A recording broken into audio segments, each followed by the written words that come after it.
like to thank a few people, including Dean Nicole Tracy, the Department of Language and Literature, the Cultural Affairs Committee, Jean Dolan, the wonderful Damon Honeycutt, who's with us tonight, and the wonderful Christopher Bursk. We're so fortunate to have these incredible writers with us tonight who happen to be friends as well. We found out afterwards, so there was a happy accident. Our first reader is Lynn Levin, and our second reader tonight is Grady Chambers. Lynn Levin is a poet, writer, translator, and teacher. Her most recent poetry collection, The Minor Virtues from Ragged Sky in 2020, was listed as one of Spring 2020's best books by the Philadelphia Inquirer. Her poems have appeared in Boulevard, The Hopkins Review, Artful Dodge, Rattle, and on Garrison Keillor's The Writer's Almanac, as well as many other places. Her previous poetry collections include Miss Plastique, Fair Creatures of an Hour, and Imaginarium. She is the translator from the Spanish of Birds on the Kiswar Tree by Odi Gonzalez and co-author of Poems for the Writing, Prompts for Poets. The 1999 Bucks County Poet Laureate, Levin teaches at Drexel University. Her website is lynnlevinpoet.com. Lynn's finely crafted poetry is at turns funny and serious, lighthearted and sublime. Full of carefully observed sensory details from everyday life, Lynn's work invites us in. We need this poetry of shared experience and empathetic imagination now more than ever. If you don't already have it, pick up a copy of Lynn's latest, The Minor Virtues. Wonderful book to enjoy and share with your friends. Welcome, Lynn. Hi, everybody. Ethel, thank you for that glorious introduction and welcome to all and thanks to Bucks County Community College and a super treat to read with my buddy, Grady Chambers. So I'm going to start off with some poems about sex. And I'm going to read a poem that's based on Marianne Moore's famous poem, Poetry. And that begins with a well-known phrase, I too dislike it. So this is poetry. I mean, this is sex, sorry. Sex after Marianne Moore's poetry. I too dislike it. There are things that are important beyond all this fiddle. Doing it, however, with a perfect contempt for it, one discovers in it, after all, a place for the genuine. Hands that can grasp, eyes that can dilate, hair that can rise if it must. These things are important, not only because the body yearns for its heights, but because without these things, unjoined flesh is lonely in a peculiar, non-animal way.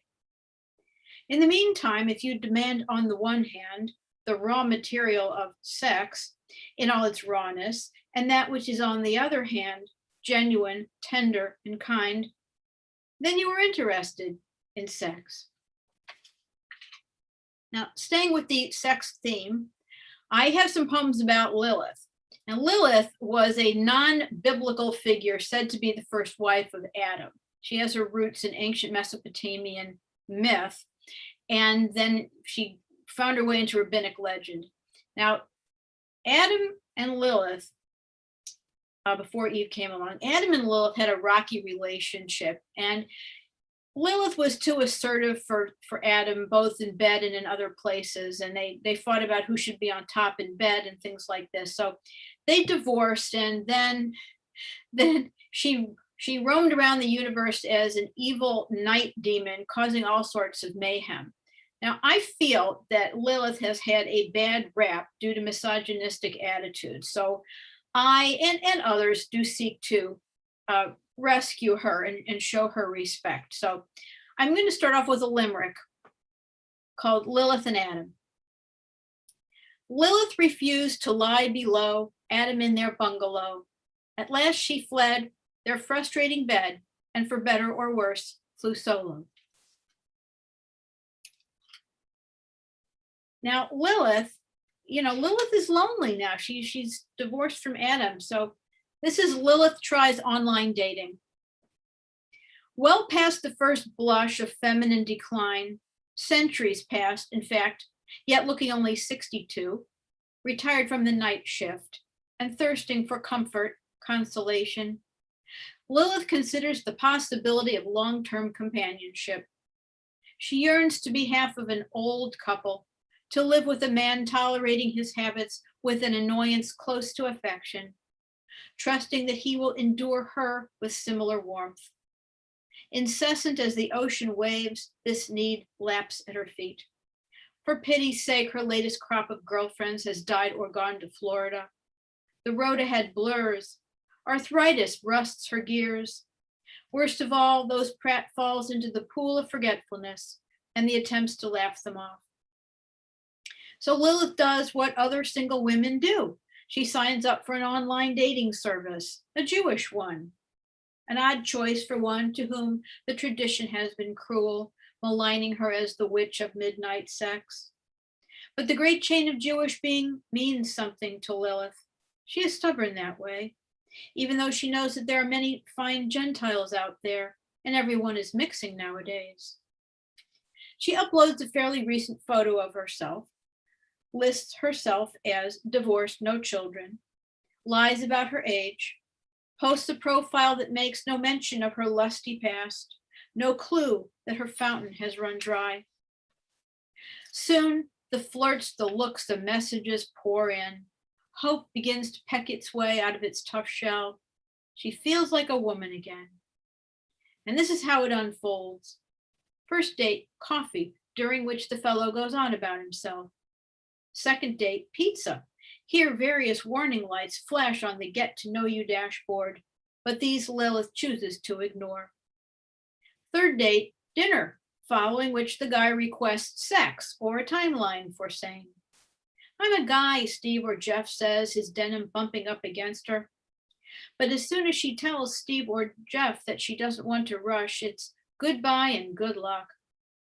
Lilith knows that a man's desire surges, but his days are few. She, on the other hand, will live for generations. She prays, not really believing in divine intervention, that in a generation to come, a man might invite her for a third date, demanding nothing, a fourth date, demanding nothing, a fifth, requesting the same nothing. Finally, out of gratitude and relief and a sense of being understood, she will fall into his arms. He will comfort and console her, as she will comfort and console him. And then perhaps the fountain play again in the desert of all those years. Now, my Lilith is also an intellectual and a writer. Now here's Lilith the Scribe. After the divorce from Adam, Lilith lived as she pleased. She let her hair stream wild as the river reeds. She put on a little weight, but no one carped about her hips and thighs. She took lovers, turned with them on the airy sheets of night, though the hands of day sundered every bond. People couldn't decide whether she was a witch or an enchantress, whether she was to be hated or loved, worshipped or hanged. Loved, she was lonely. Scorned, she was lonely. She took to sitting on a broken column where she spun romances in which man heroes slew giant scorpions and made armor of their chitin, in which woman heroes whacked vipers and made their skins into shoes and handbags. How well she understood the pounding heart, the quaking hand, the cold eye. She shaped bloody deeds into golden legends, where justice was served, but only after much chopping and boiling. People who wouldn't invite Lilith to tea gathered around her broken column. They wanted to know more about the armor and the handbags, the mighty who made them, the lives of the rescued. But memory could be as sand. Lilith, the people said, who will tell these tales after you? What of the ears of our children? Lilith knew that she would live for thousands of years, which was a lot of sand down the hourglass and a lot of stories to forget. So she prevailed upon the scribes to teach her how to press her stories into clay, It was a hard sell. Favors had to be traded. After a number of ancient evenings, she found a few scribes who had some respect for reciprocity, and these few were to her as bread and salt. Lilith's tablets piled up, surely to be read for all time, but after a couple of centuries, people stopped reading Sumerian. Akkadian was the next big thing, then other tongues and alphabets. Lilith kept up with the changes, wrote on scrolls of papyrus, parchment. In time, her stories appeared in codices, then bound books printed on paper. Oh, paper, sublime invention, solid surface on which a thought might land. Now Lilith finds herself without clay or stylus or quill or typewriter or ballpoint pen, without paper. She sits before a keyboard and screen. All of her imaginings, her hero tales turned into little flicks of light, hovering at the mercy of a solar storm. Every so often, Lilith aims to reread what she has written. But who has the time to spend going backwards? All is so horribly fast and new, so much swept away by the broom of time. So I'm going to continue with the writing theme for a minute, and I'm going to read a poem called Writing in Longhand, which is one of the poems in the title series called The Minor Virtues. And these Minor Virtues poems celebrate small acts or small practices that, when described, just might extend into larger ideas. So this is Writing in Longhand. Scarce as bluebirds now, the old style, India, indigo, arabesqued upon the page, the flex in the wrist, the whole arm in it, the awfulness of the practice in school. Opening a college spiral, I find the script of my youth curly and only partly joined. Hello, freshman me of ardent ramblings. How blue and confused your looping dramas, still to this day readable. Now rushing to capture a winged thought, I half form my alphabet. My M's fan out to V's, the ends of words trail off, my own script indecipherable to me. What bird of the mind escaped me? Yesterday decluttering, isn't it all about that these days? The mountain of life piled up, the mountain of life shaved away. I came upon bundles of letters tied in pink and yellow bows. Correspondence I had not touched in years. And there I found my old friends alive in their script. Exuberant Nancy with her flourishes and bubble-dotted eyes. Tammy, her cursive half-sized, as if the soul withheld. Then Sue, many letters from her, crammed with news, signed but never with a closing. From my parents, stacks of missives from their middle years, stamped with flags and portraits, the postage cheap back then, and smooth the glide of the pen. Later, the glove of age upon the hand, the shaky, love dad, love mom. And still the flutter of Valentines and birthday cards, the fear that made the trembling signatures more dear. Now, maybe you've tried to economize by buying reduced vegetables and fruit in the supermarket. And this is a poem, a Minor Virtues poem about that. Is called Buying Produce from the Markdown Cart. I rescue them at times from the back of the store, cellophaned oranges and apples packaged good side up. I imagine them as little brains, thinking of the days when they were on the tree, full of promise.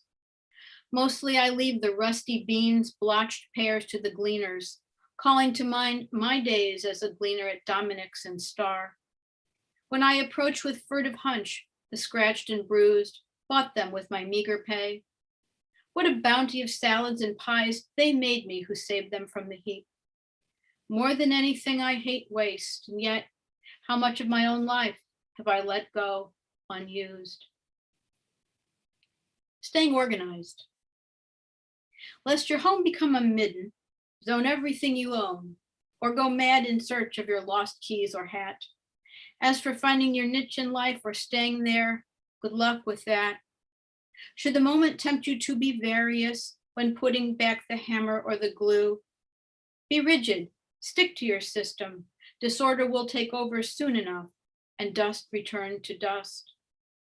Roget began with existence, finished with faith. Dewey Decimaled from bibliographies to books about history and place. Maria said, store like with like, ceramics with ceramics, white shirts with white.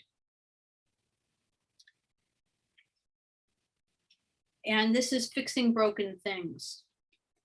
Some objects are beyond repair, a shattered glass, an obsolete computer, an old wife who must be swapped for one who's younger, cuter.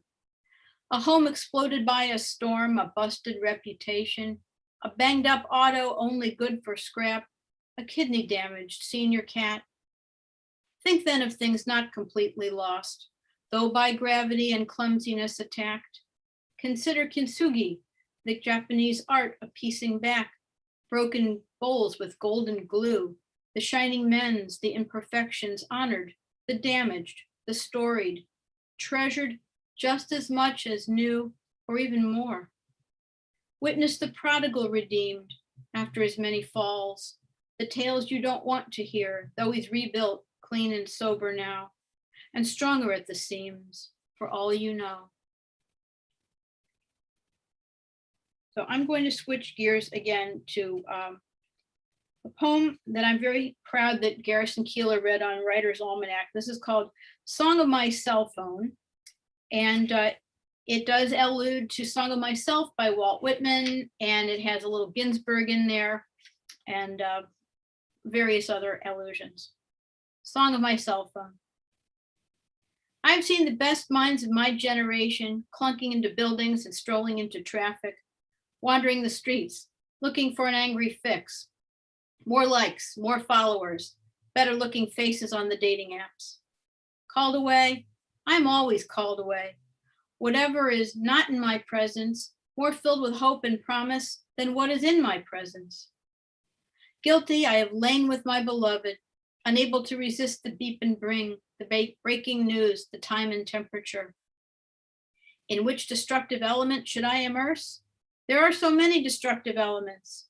The one beneath my feet, which is plenty destructive, and then all the other destructive elements, horrible, gory, brilliant, super empowering, alive in the realm of code.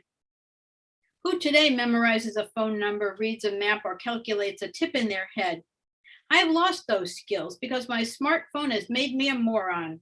And now I depend on my brain extension device for just about everything. Friends, I burst into your day calling, texting, how are you? How is your health? What did you eat for breakfast? I sing the life electronic. Those I love engirth me with their emails, and I engirth them with my emails. Yet I miss the corded phones of yesteryear with their clear reception and multiple extensions. And where have all the payphones gone that stood on street corners, yours for a dime, then a quarter, then a lot more money? So great for making anonymous phone calls. I picture the orbiting angels miles above Earth, sending me signals, watching over me, maybe watching me too much.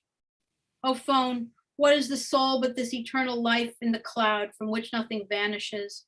Not even my most embarrassing photos and confessions, or misaddressed text messages, or overly emotional explosions that seemed so pithy at the time. Oh, reader, should you find these lines on a cell phone, I celebrate our connection and sing our connection. If you are the cell phone, I hope that you will not be cross with me.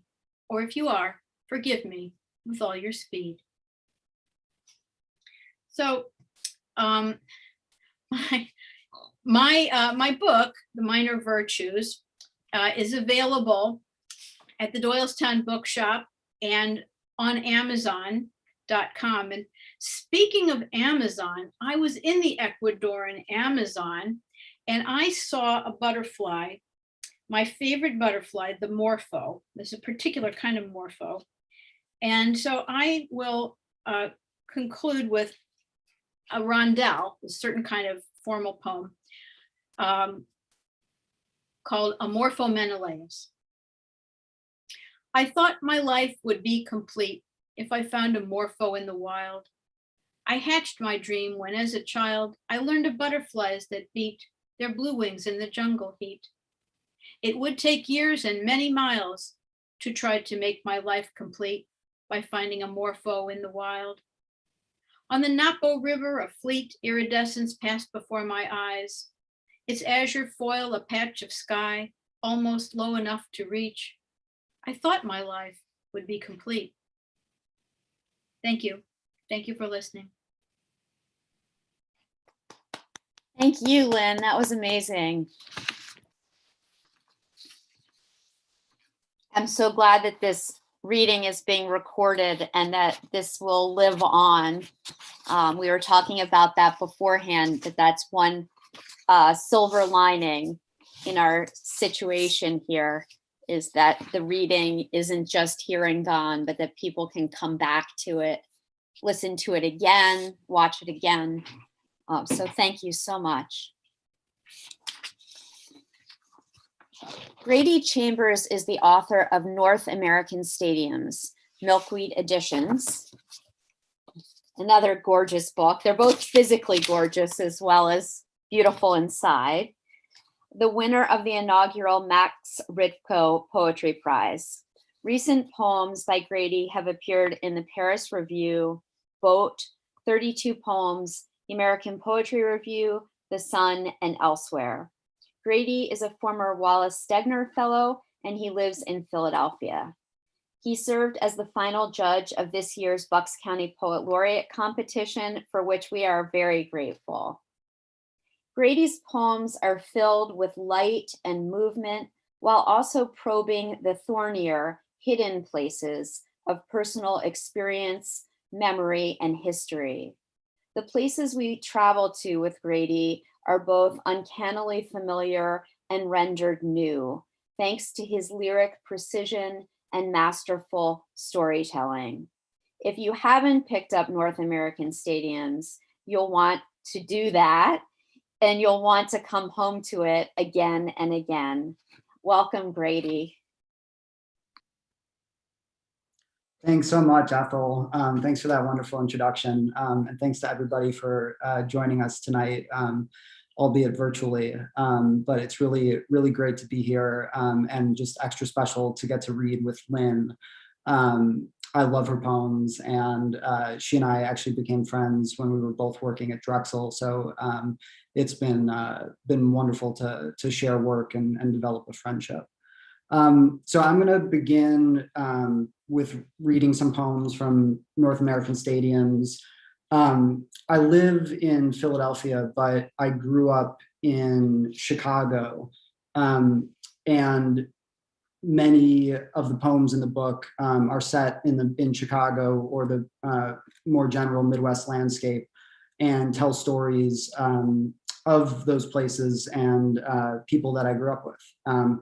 So this first poem that I'm going to read is called "Another Beauty I Remember," and it tells a story of some of my friends. And when we were in high school, occasionally we would go and spend the weekend on the beach in Michigan. And when you leave Chicago to the south, you drive past a U.S. Steel factory. And when I was this poem sort of came from remembering those drives, and that factory had a real, as you'll see from the poem, grip on my imagination when I was young. And I was sort of thinking about that and the ways that that I sort of romanticized that factory when the lives of the people who worked there were quite different from my own. So this is called "Another Beauty I Remember." Somewhere in South Chicago, the millwrights and welders of U.S. Steel are leaving their masks to hooks and lockers and shining out into evening, still covered in dust. Those men do not belong to me, their world of arc and fire, but many nights I have loved them. When I was 17, my friends and I rode each weekend toward the Indiana border. One drove, another worked the dials on the radio, and I drank gin in the back and ordered us to slow over the toll bridge to peer down at the barge lights roaming the Calumet River, then up to where the smokestacks of U.S. Steel rose like an organ in a church.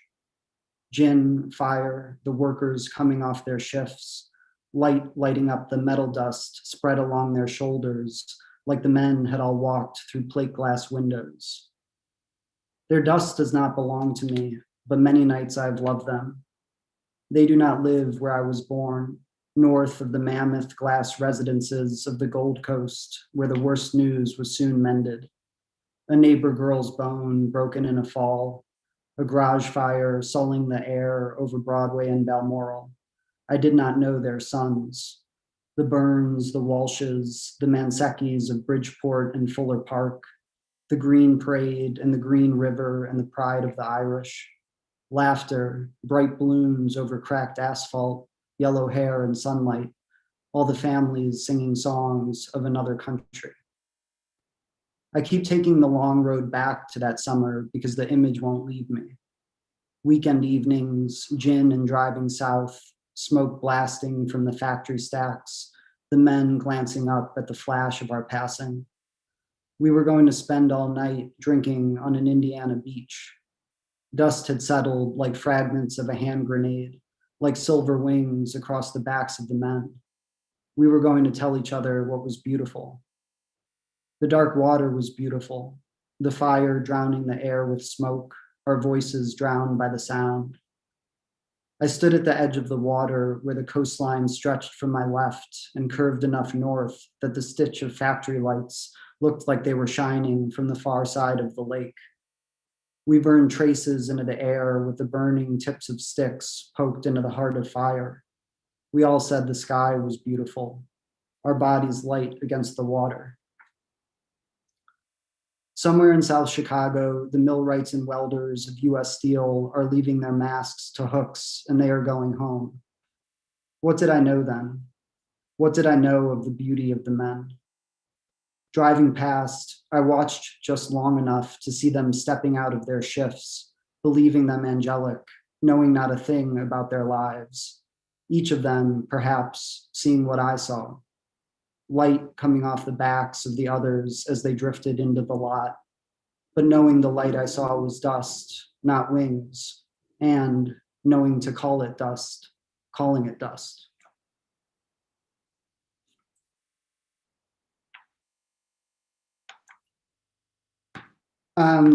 This next poem is another Midwest heavy poem. After I graduated from college, I moved back to Chicago and was living there for a couple of years. And the person that I was dating at the time, we would, when we could on weekends, leave the city and drive to spend a weekend in Michigan or go up to Milwaukee, where there's a really great art museum. So this poem came from sort of remembering that time and sort of thinking about the ways in which I was trying to be and wanting to be present for the person that I was with, but also feeling like I didn't totally know who I was, and sort of the tension between those two things. This is called The Life. So I drove while she nosed the folds of my sweatshirt on the bench seat of the Chevy and fell in love with my smell of ice rinks and rubber, though my heart belonged to other beloveds. Stanchions of high voltage lines and the stalled horizon, or something as simple as a sparse line of gulls gliding over the winter lake. My personal philosophy is a second-story porch, bee-eaten beams, wobbly and rotted, corners filled with the day's leavings.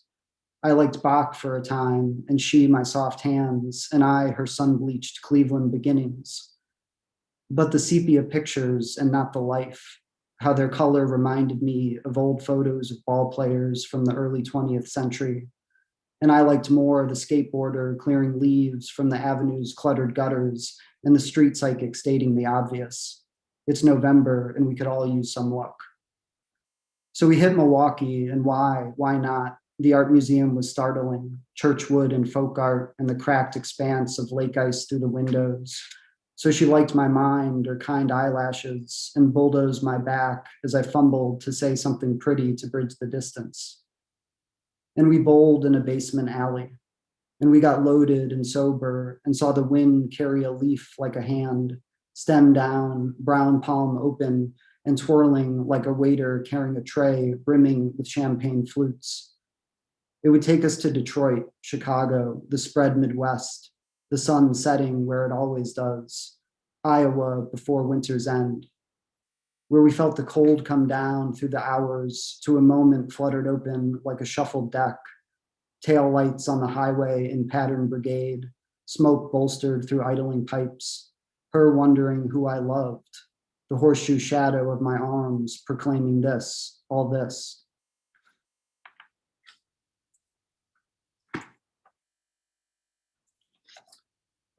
One thing I really love about Lynn's poems is that they are able to both contain humor and pathos, which I think is wonderful and a really a difficult line to walk. You'll see, all of these poems that I'm reading seem like heavy as hell to me. So I'm still working on the humor aspect to try and bring that into my poems. But maybe over time that will happen. This next poem is called A Summer. In June, my dog died. By the sex shop on Belmont, a guy carried a sign with last days printed in fat black letters, and he could be forgiven for thinking so. The city was steaming. Commuters shook open their papers. Capitalism seemed to collapse, then didn't. Men howled from their jail cells all across the South.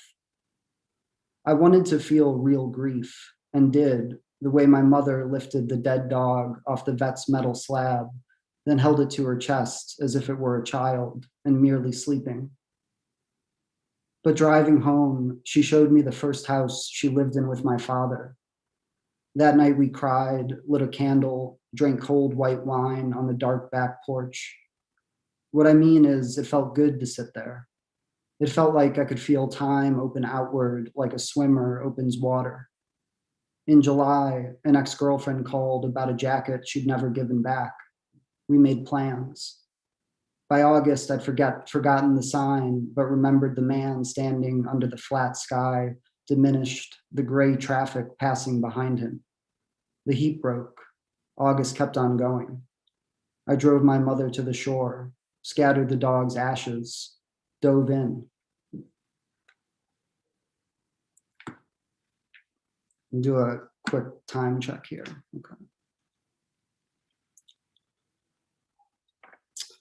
All right, I think I'll read two more poems from North American Stadiums. This first one is a short one. I spent probably, I guess it was like 6 or 7 years ago now, which seems hard to believe, but I spent about a month in Salt Lake City one summer, and I was ostensibly there for a writing workshop, but realized that I think I spent equal amounts of time just sort of riding around the city on the train and going to baseball games, which was very fun and very lovely. But Salt Lake is an interesting place because, it's like the presence of Mormonism is everywhere. And so riding around on the train, looking out at the city, I was like, this is like the chosen land. And, was waiting for some kind of spiritual experience, or at least to observe some kind of spiritual mark on the landscape, which didn't totally come, but this is a little bit about that. Salt Lake. Noon turned everything white, heat and empty. Shadows walked back inside their trees. You were supposed to find God here, the signs said. West Jordan, Zion, there where the first saints were fed into the valley by the range. Dusk drowned the canyon's gashes. Dawn brought them back. Then all that sunlight, all that brown burnt trackside brush. Kids by the roadside, I remember. Blue snow cones and white paper cups. And the last poem I'll read from the book is, it's a baseball poem. And I was actually, in thinking about when Lynn and I first met, I think in talking, we both realized that each of us had written a poem about a racing horse, the same racing horse, this incredible horse named Zenyatta. So early on in our friendship, we shared the Zenyatta poems that we had written. And so it feels, fitting to read a sports one. This is called Forbes Field, Pittsburgh, 1966. Anyone can tell it's hopeless. Early July, jackhammer heat, Pittsburgh down 2 in the 10th. Even the diehards in the bleachers are heading for the exits. And why shouldn't they? It's late, work starts early. It's just another midsummer Sunday night game. Everyone dreading Monday morning. Everyone dying of heat in the grandstand's packed rows. So most are standing to leave when a runner gets to first, and then another. And so a little hum starts up, and suddenly the pitcher can't find the strike zone. And the fans edging to the exits keep glancing back as a flutter like a wind begins to rise. It's the crowd. It's the skin on skin of clapping hands. It's whistles. It's the whine of hinges as the kids in the nosebleeds stand to see the batter slap a curveball to the gap in center. A run scores, Bucks now down 1. And the frenzy begins when Roberto Clemente, muscle car arms, soon to be MVP, steps to the plate and sends a sinker a mile past left for the win. I've heard the recording. Mob scene, chaos, deep stampede, voices like the roar of water falling in the water. Think of it. Fathers unpocketing their Zippos, lighting last cigarettes, the kids catcalling for Clemente to take another bow. Only July, but everyone talking first place, pennant race, World Series win, light like benedictory oil all across the field. No one wants to go home. And leaving through the gates, a young man in a banded hat stops to feel the heat of the assembled, the change in energy. And seeing the packed trams, men piling up the steps, skirted girls fleeced in streetlit gold, shrugs and buys a pint of Flagstaff from the vendor at the exit and begins the long walk back to his Allentown flat. That man was my grandfather. He knows he won't get home till well past midnight. And he'll tell this story to his son, my father, who will pass it on to me, how he decided right then to take tomorrow off work, take the paper to Roscoe's for coffee, for a seat in the sunlight in a booth by the window where he'll sit all day and read about the wind. He'll tell how crossing home that night over hot metal walkway, he looked up river to see the nighttime shine of the city's 100 bridges, 10th Street's towers, the tide arch of Birmingham loping the Monongahela, Liberty's double-deck grillwork lashing land to land like a rail tie, like a great animal spine stretched across the water. I like to think how the story must have swelled in the coming months, as these stories do. A minor embellishment when he tells it to the waitress. Clemente sent it 600 feet. A little something more when he tells it to a neighbor. The crowd was 50,000 strong.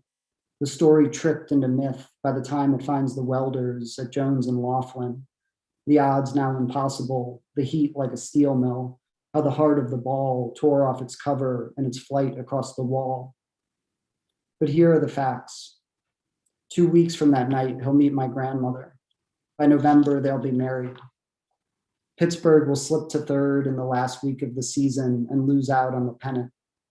Roberto Clemente will hit .317, win the MVP, die young in December of '72 in a plane crash off coastal Puerto Rico. And over the years, the details of that night will not be so much lost as evened out, bleached into other summers. Somewhere a heat wave, somewhere tall beers on a sun-hot bumper. Summer the Jones and Laughlin Steel Company moved to Southside. Summer the fog flanked the river till it was known only by its sound. So when it reaches me from my grandfather's lips, that July night in Forbes Field will have been whittled down to its pinprick significance. No Gene Kelly glow, no nostalgia of firework light from road flares cutting lanes through the post-game crowd. Just an old man's memory of heat and floodlights, a ball game in summer, deep shadows on chessboard grass, thin now as the tremor in his hand as he points across the water and tells it as he remembers. It was midnight in July. I was just a young man, and I walked home over the bridge.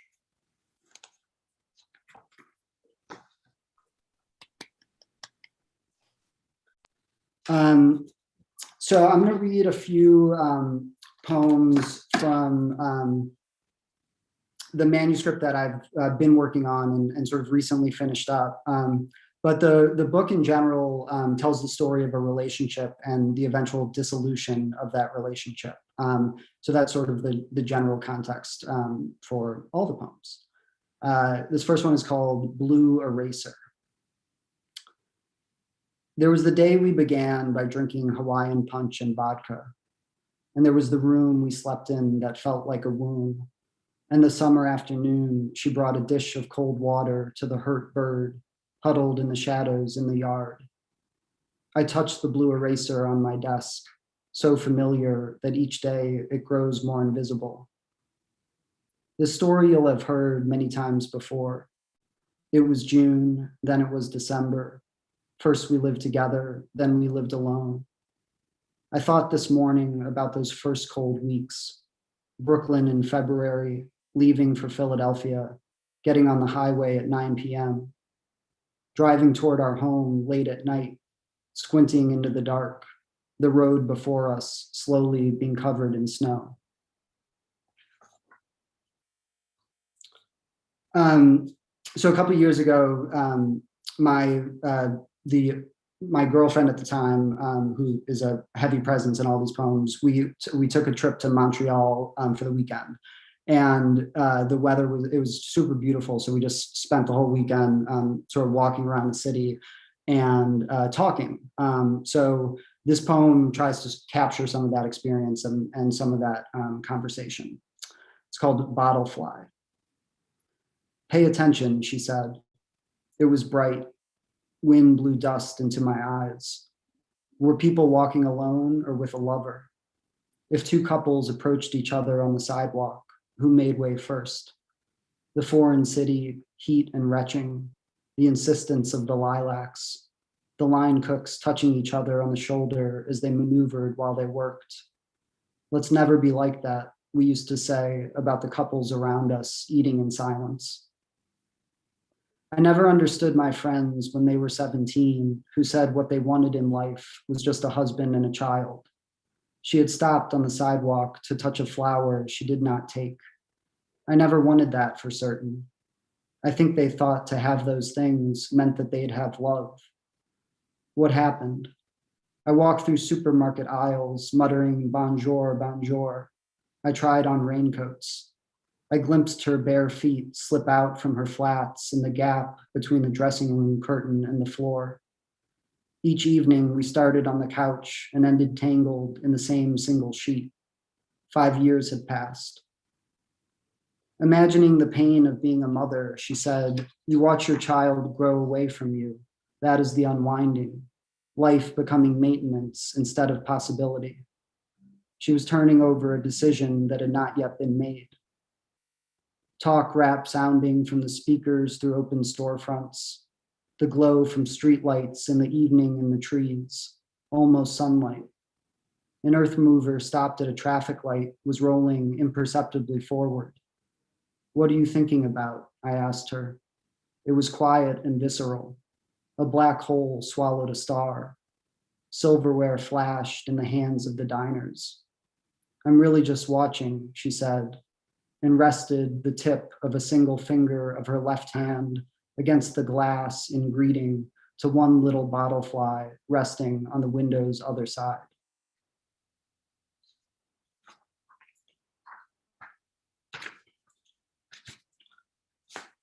All right, I think I'll read two more short ones. This first one, so interspersed throughout this new manuscript are monologues that are spoken by Jessica. And I wanted to include them because, as I'm trying to preach into the choir here, but when you live with somebody for a long time, most of what you do is talk, or, as the case may be, not talk. But at some point I started just making little notes about conversations that we had and funny things that we would say to each other. And in writing this book about our relationship, I wanted to capture some of the dailiness of that relationship and sort of the dailiness of those conversations. So this is Jessica's monologue. What the hell happened to this day? It's 10 p.m. and all I've taken is a deep breath and vitamins. I went to work. I went to the market. I put lilies in the bedroom. I looked at bridal photos of my mother. One thing I've noticed is you always save the flower food, but you never actually give the flowers food. It's so sad the way they age, the way people do, growing papery and thin. Hey, I meant to say the way a leaf fell walking home made me think of fall. I'll miss the light, you know. I wish the light would stay in the sky till 9 forever. Can you remember all the way back to this morning? I was watching you from the bedroom doorway.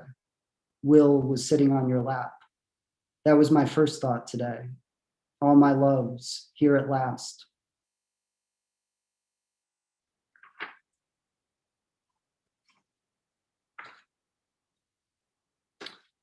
And this last poem is called The New Apartment.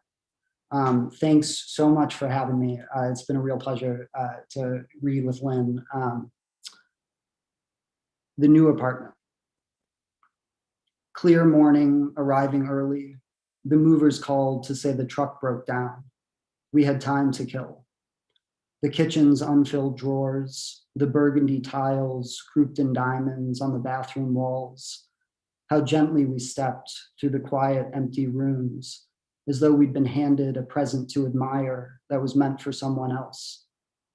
Our junk, our lamps and letters, our desks and bed, our old arguments cluttered in the truck, following behind us. And why shouldn't we undress in that bare room at 11 on a Tuesday?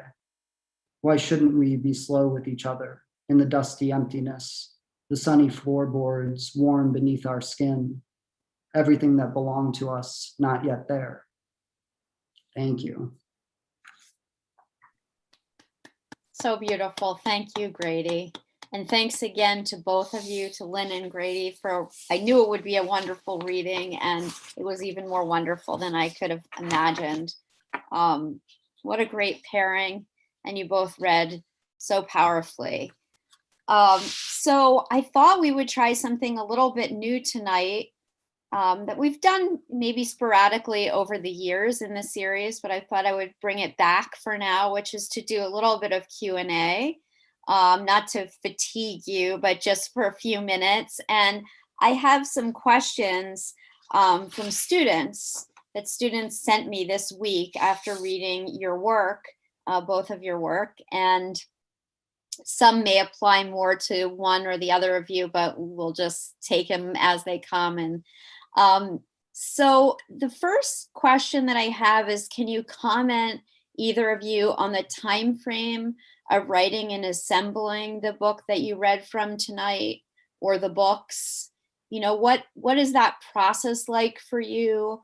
There were students had questions in particular for you, Grady, about some of the 9/11 references that they saw in your book, as well as the image Pink Clouds, Minnesota, and rain out in the Twin Cities, and a possible connection to a pride parade. So there were these historical moments that they picked up on in the book, and they wondered how distant or close you were to those moments when you wrote those poems. Sure. Yeah, that's a great question. So I guess I'll start with the second part of that. In terms of proximity to the events that I write about, in most cases, particularly with respect to the historical events, certainly September 11th, the poems that I wrote that may make reference to it were all written, 9/11 happened when I was probably 13 years old, and I was in my mid-20s when I wrote most of the poems that ended up in North American Stadium. So a lot of time between those events. And in terms of assembling a collection, what happened with North American Stadiums is probably in around 2016. I was thinking about the fact that, I had been writing consistently at that point for 7 or 8 years, and, was sitting on a pile of like 100 to 200 pages of poems. And I just had the sense that if I went back into that pile of poems and started reading through them, that an overarching narrative would emerge across those 100-odd pages. And so that's what I did. I just, after writing for 7 or so years, went back through everything that I had written and basically fashioned a book out of it. I saw, in that pile of poems, the shape of a story. And so the process for me was sort of weeding away the excess until that shape became more prominent.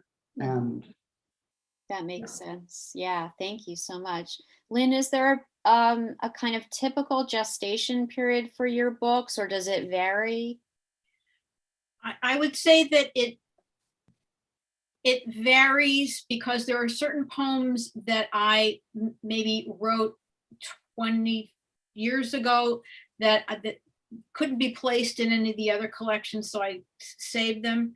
But sometimes I write things in kind of a series. So I got interested in Lilith. So I have a bunch of Lilith poems in Miss Plastique, and I still loved her, so I kept writing about her. So that was a series. And then the Minor Virtues poems, I got this idea, I should write about little things.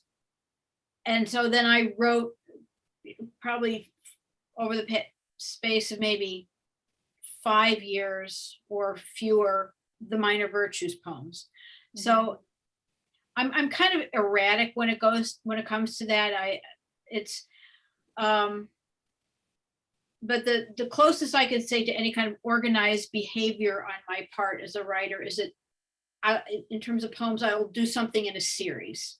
But I mean, weirdly, there is one poem in my book that's it's a baseball poem actually, that's from 1998.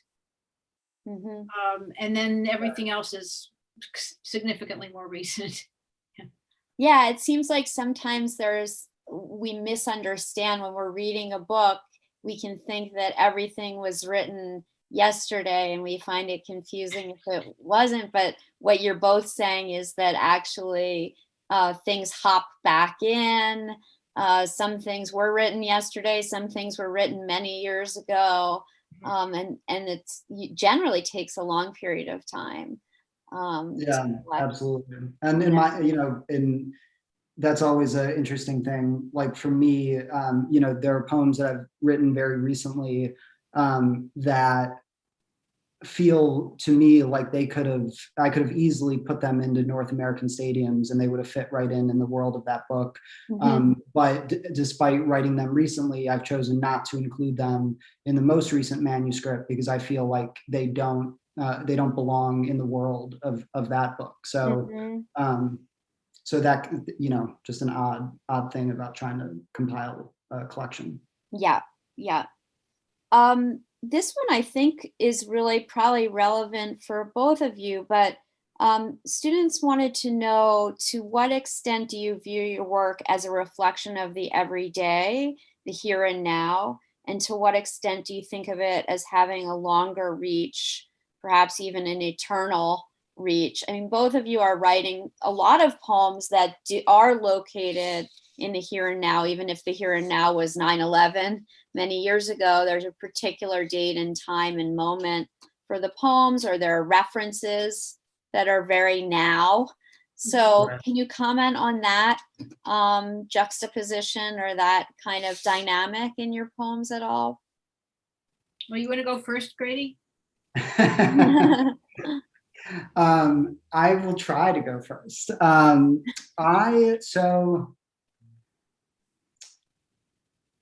So when you say it like eternal, are we? I know, it's kind of a really difficult question. Well, I mean, so Yeah, I'm fumbling a little bit here. I guess the question is, do you worry when you write a poem that has a lot of contemporary references about how it might be read 30 years from now? How do you Gotcha. resolve that? Right. Yeah, that totally makes sense. Yeah, that's a great question. And I've had teachers in the past like advise me not to put any contemporary, particularly pop culture references in my poems. Like even like something like Mountain Dew. The teachers like just strike this because it dates the poem, and you want to be, and to use the word that was used in the question, you want the poem to last eternally. And my feeling is a poem with the word Mountain Dew in it can definitely last for eternity. So I don't actually worry about that. I don't worry about that at all. I mean, clearly, the poems in North American stadiums are filled with things that products, places, figures who are very much of this particular century. So I don't think about that, and don't worry too much about it. Mostly because you have enough to worry about when you write. Don't need anything clouding that up. Yeah. Well, I could build on that, what Grady said, because I totally agree with that. I have tons of pop cultural references in my work.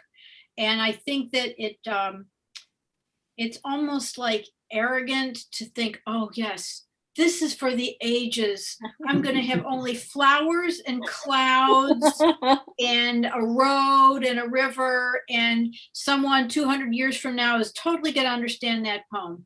Like I can't live for that. I live for writing about what I'm thinking about now, maybe making my audiences laugh or connect with something because of contemporary references. And that's how I see things. There might be a few poems that are don't have brand names in them, but I have a lot of TV shows and movies and all kinds of stuff in my work. So it's the here and now for me. That's great. I have two more questions if you're still with me. In what ways does your poetry deal with difficult or even traumatic events in your own life? Do you see poetry as a space to work through difficulty? Does it serve that purpose for you? You want to start with that one, Lynn? Yeah, I do not shrink from writing about hurtful, embarrassing failures in my life. I'm divorced. I have lots of references to divorce. I have this, I finally got the guts to write about a teenage experience that I have. There's a poem called To My Teens in the Minor Virtues. Finally had the guts to work through that. And boy, that felt good, And I don't see it as therapy, but I do see it as having the courage to talk about distressing things that I've been through, and not trying to cover anything up in that way. But not like therapy, but just like trying to think it through, elevate my miserable experiences to something that works on the page. Yeah. I agree with a lot of what Lynn said. I would never shy away from writing about something because I felt that this, poetry is not the space for it to be represented or played out. Although there are to protect people's privacies or what somebody in my life might not share or might not want shared publicly, I would certainly respect those wishes and not publish something if somebody was like, I'd rather not, I feel that I could be identified by this and I'd rather not be made public in the world. But I would say for me, I don't find catharsis in writing about events from my life that may have been painful in the moment. And I certainly I don't turn to poetry as a form of catharsis. I think that the extent to which painful events from my own life, to the extent that they make their way into my poems, it's mostly just because it's been on my mind, and I see a possibility of saying something about that experience that hopefully might resonate with a potential reader at some point. But I certainly, I don't find to write about painful events to be cathartic or seek out poetry for that purpose. That's great. These are such helpful answers, I think, especially for people who are beginning to read poetry and write it, and also for those of us who've been doing it for a while. The answers are equally helpful. So the last question that I have is how you got started writing, and any advice you might have for beginning writers. Well, go ahead. No, you started. I'll go next. Yeah, so I think that I got started writing by really falling in love with reading. I think that just when I was growing up, my parents had a lot of books around the house, and I just found my way to authors whose work that I really loved. And so when I got to college, I had the opportunity for the first time to take some creative writing classes. And really the way that I started writing was by trying to mimic the writing that I love so much. So, like short story writers who I read at the time, like when I was first starting out writing, I had no idea what I was doing. So I would try and write in the style and the voice of these writers that I loved. And I actually think for a young writer, emulation is an incredibly helpful tool, because it can be, when you're starting out, you're unlikely to have your own style, and that can at least get you writing and give you some practice, and I feel like you'll find the right path for you eventually. But yeah, emulating the writers that I really loved was a very helpful starting point for me. Great, thank you. So as for me, it started off with a love of words, a little more than a love of reading, a love of words, because when they were teaching us how to read in first grade, they used a lot of rhyme, and they would say make lists of words that rhyme, and then they would read us poems.